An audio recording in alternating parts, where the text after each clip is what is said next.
was an earthquake in Armenia years and years back, and there's this family of three, a father, a mother, and a child.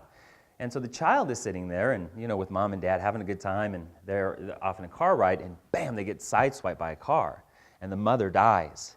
And so they're at the funeral, right? And the young boy is just saddened by this loss. And the boy's name is Armin. And Armin's dad comes up to me, looks him dead in the eye, he says, "I will always be there for you no matter what. I will always be there for you no matter what."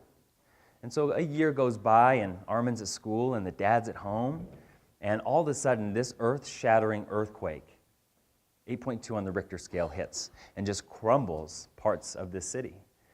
And so after the dust settles, somehow, some way, the father's in his house, and the house doesn't crumble. But he then remembers that Armin's at school, so it triggers him to go run 8 blocks down the road over rubble and dust and brick. And finally, he comes to the school to see it in a pile of rubble. And he falls to his knees and he starts crying, knowing that his son is in there. And then he remembered that time when he said, "Armin, I will always be there for you no matter what."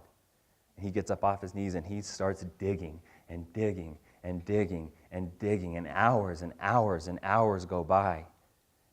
And finally, after a day of digging, he hears this sweet voice. He says, "Dad," he hears it, says, "Dad, is that you?"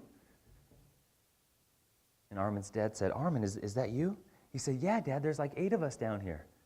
He's like, "What do you mean there's 8 of you?" He said, "Yeah, Dad, I told him that you said you'd always be there for me." And so he takes those last bricks, those last pieces of rubble away, pulls Armin up, holds him into his arms, and embraces him.